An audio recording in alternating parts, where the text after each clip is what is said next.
and in the hope that it is all turned on. Recording has started. Hello, Tom. Hello there. Nice to see you. You too.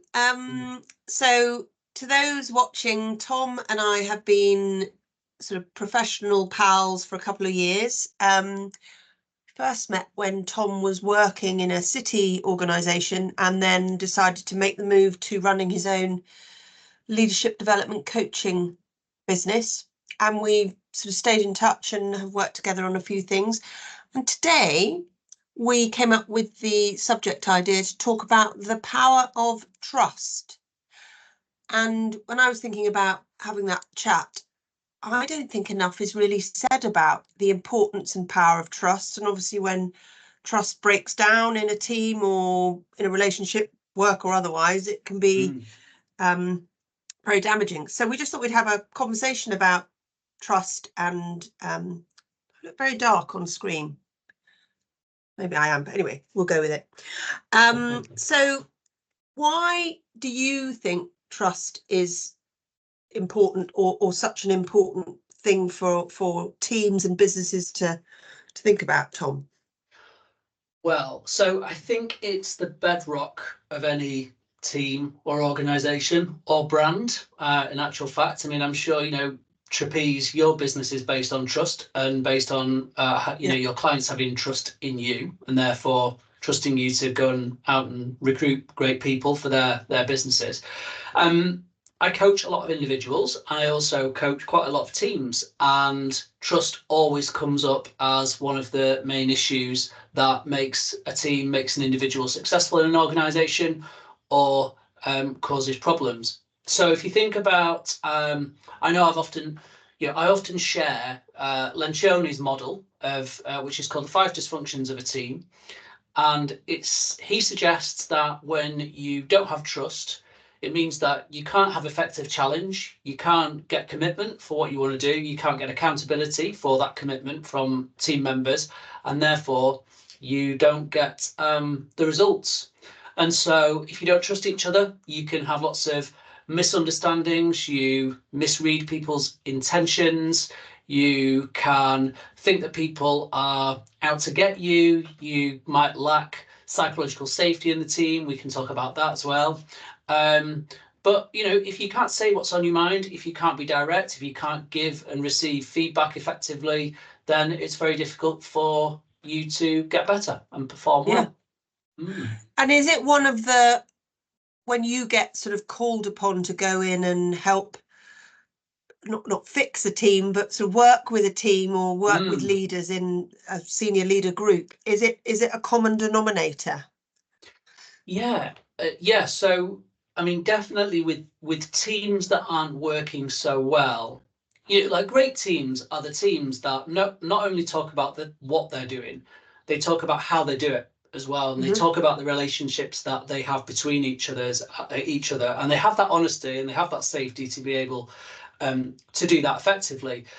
It's really easy for us to talk about what we do because what we do is our comfort zone, and we're all really good at getting on with stuff, and we all trust each other generally to get on with our jobs. But what we struggle with is relational trust. And so it is a common denominator, and it really does lead to people behaving in all sorts of strange ways when they don't have trust, because it leaves people in a sort of constant state of emotional alertness or emotional arousal, if you like, where they're not really thinking very pragmatically. They're not necessarily in the right part of their brain, and they're in that fight, flight, freeze, or fawn scenario, which means you don't necessarily make very good decisions. You can become very tunnel visioned.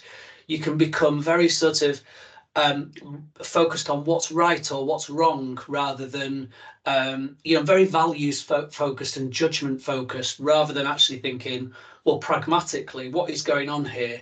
What is the narrative we're all working to? What are people's intentions? And therefore, you know, we're all singing off the same hymn sheet, if you like. Yeah. Do you do much work around sort of, I guess you probably go and work with teams that are performing perfectly well, but where there's a drive for high performance or sort of reaching for the stars type performance. Does trust have a link to sort of how people can sort of I guess achieve great levels of high performance and success? Yeah. So I don't know. So when you were in your, before you and Harriet set up, and we might talk about you and Harriet in a minute, but before you and Harriet set up, you probably worked in several different teams throughout your career. And I'm 99% sure that if I asked you what was the best team you worked on and asked you to describe that, you'd probably say that it was high trust, that people had each other's back. They knew that if they made a mistake, it wouldn't matter because people would rally around and help them sort it out, and they wouldn't be judged and blamed for it. So they could take a risk. They probably were felt included. They felt they were able to be themselves. So they might have had a different thinking style, or looked a bit different to everybody else, or all these sorts of different parts of like identity and cognitive diversity. And you probably felt comfortable, and everybody on that team felt comfortable. And if you bring it back to your relationship with Harriet, your business partner, I'm pretty sure from what I know about you two is that you have high trust with each other. And you know that you've got each other's backs when times are tough or whatever. And that it's that very happy state of knowing that whatever I do, it's with best intentions. She's the same.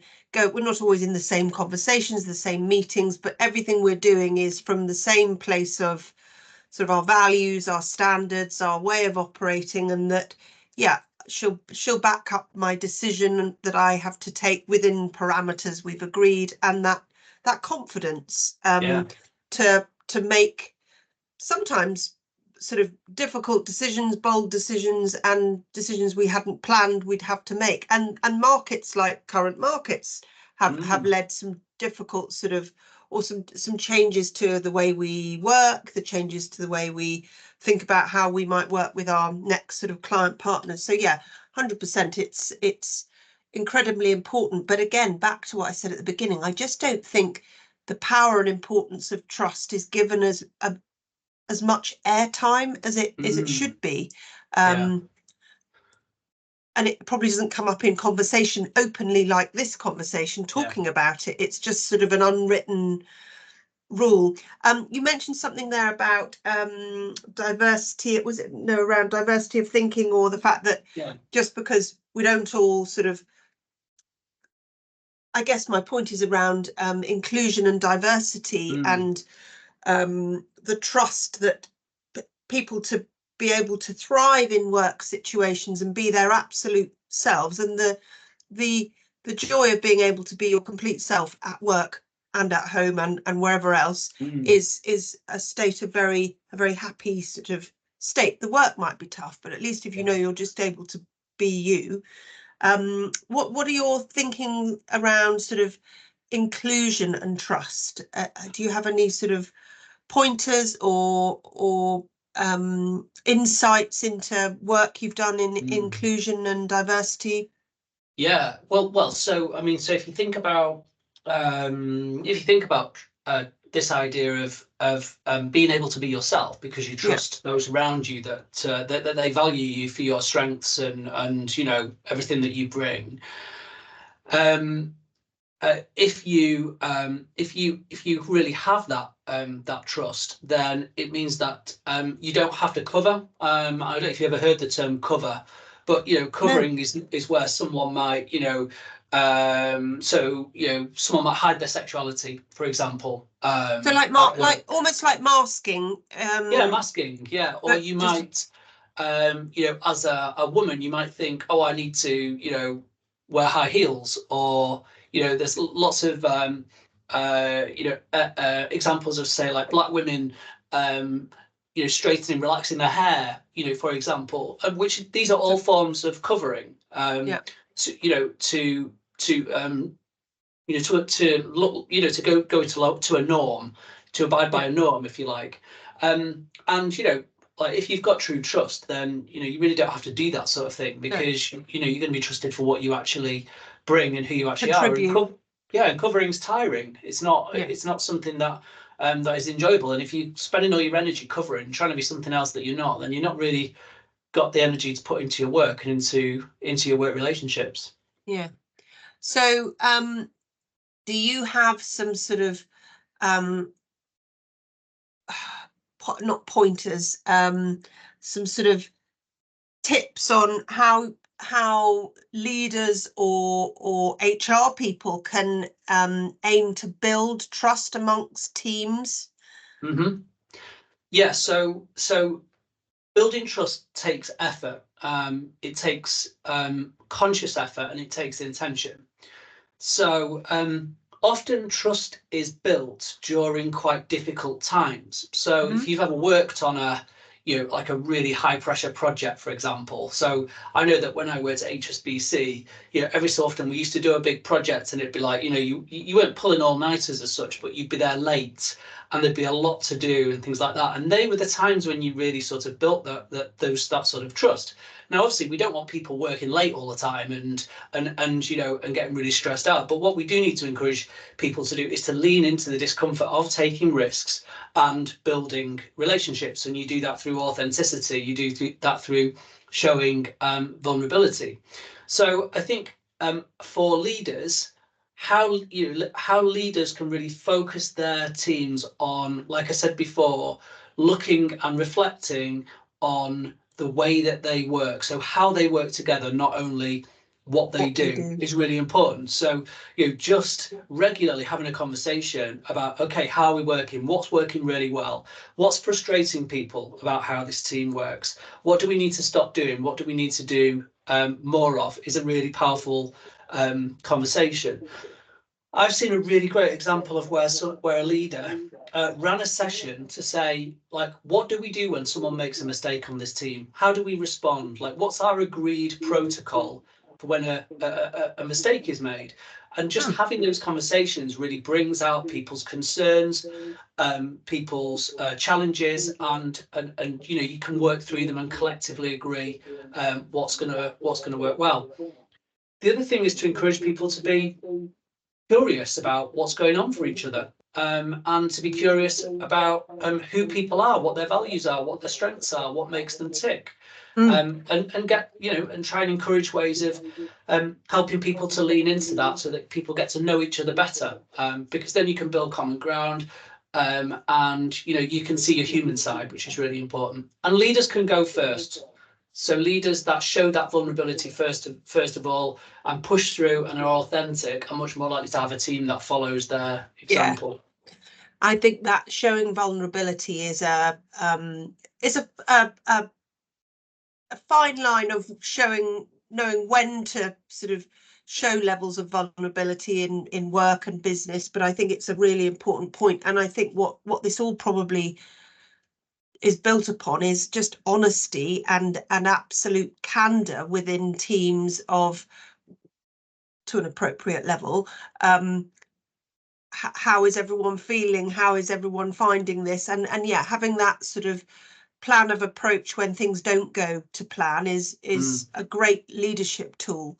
Do you do a workshop on trust or yeah, I mean, so quite a lot of the team coaching I do is around helping teams to trust each other more. And I often use in lots of the work that I do this Maya Angelou quote, which I've slightly altered for my own purposes. I'm sure she wouldn't mind, which is, when you know better, you do better. So when you know more about yourself, when you know more about the people that you work with, then you can use that information to operate in a more effective way. So lots of the work that I do with teams is really bringing out, okay, what is our common purpose?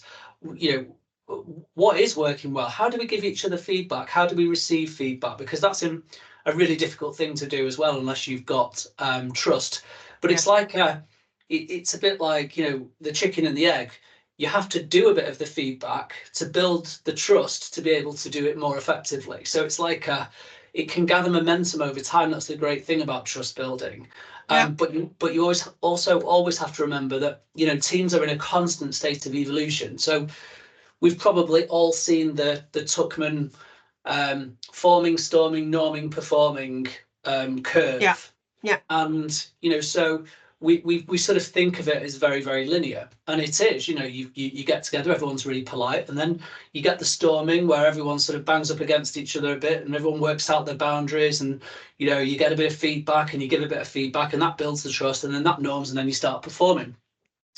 But what I observe is that it doesn't take much to knock the team out of kilter and put you back into storm. And it could be just one person leaving the team, and one person coming in. It could be somebody's authority changing or something like that. Yeah. It's really, really a very sort of delicate balance that you have to keep sort of dynamic. Keep working on. Yeah, and if you don't keep talking about it, which takes discipline, and takes effort, then I think quite quickly you can fall back into bad habits, because that's what our brains are built to do. We're built to, you know, to look at patterns and then follow them, because that's how we, you know, that's how we're successful. We move things into our subconscious as quick as we can and just operate on autopilot. And you can't do that with human relationships. It doesn't work. So in terms of that, just, I mean, sort of, we can finish up soon, but the keeping talking about something in a work context. Say you have I don't know, you might sort of run an internal sort of session on these sort of themes for a business, and then Tom goes away and the team carry on with their new way of working. How would a manager sort of keep the conversation going? Sort of bring it up at team meetings or one-to-ones? And I mean, what's your sort of thinking on that sort of side? I think both. I think both. So I think having, you know, you could even just do 10 minutes in your agenda, you know, of a team meeting once a month to say, let's just talk very quickly. What's working? What do we need to do differently? What do we need to stop? You know, just a bit of a stop. You know, I'm not a great fan of stop, start, continue, but you can do, you know, similar sort of structures in, you know, in a team meeting. In a one-to-one. You know, I wrote a blog actually and put it on LinkedIn today about the power of connection, and connection and trust are in, you know, intrinsically linked. And you know, I talk about asking 4 questions, or making sure that that 4 questions are asked and you have the answers to these with every single one of your team members, which is what are your strengths, what energizes you, what are your, you know, frustrations, is it clear what I need from you, and am I clear what you need from me? And you're getting into the habit of asking those 4 questions regularly, just to talk about, to make sure that people are doing the right things and that everybody is, you know, really knows each other.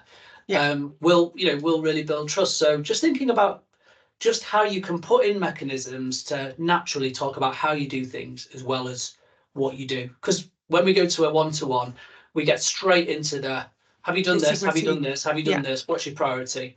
And that's fine. You need to do that. But there's something else that you can do as well, and you can do it really quickly and quite easily. And building trust will create your glue and your sort of people wanting to stick around and not look at the job market and sort of stay with you and follow a great manager who's really open about how things are going. I think that's been. Oh, sorry, just one more thing to say, Jane, as well, is that I think a lot of us fall into a trap of thinking that because we're clear on what our intention is, that everybody else understands what our intention is as well. And there are an infinite number of interpretations about what my intention is, you know, every time I meet somebody. So sometimes leaders can really role model talking about what their intention is in each circumstance, just to make it really clear, so that there isn't an assumption made, which can damage trust if intentions and impact don't always match. So it's just something to think about as a leader. It's like, when you talk to your team, you know, like be authentic. Tell them what's going on for you. Tell them what you want to achieve out of conversations and why you're doing things, just so that everybody's aware and everyone's on the same page. It's really important. And that sort of candid, literal, no smoke and mirrors, just be open and frank, and it will just engender an environment and a culture that is more trusting. People feel safer, and comfortable to speak about what isn't working or how they'd like to do things differently. It's great Hopefully. advice. Sorry, I nearly cut you off before you were finished then earlier. No. I was going to say, hopefully that's that's, yeah. I think it's been a really helpful sort of, I mean, big topic, but starting point for people, and they'll know where to find you if they want to talk further about it. But thank you so much, and look forward to seeing you soon. Yeah. Cheers. All right. Thank you, Jane. Bye. Bye. Bye.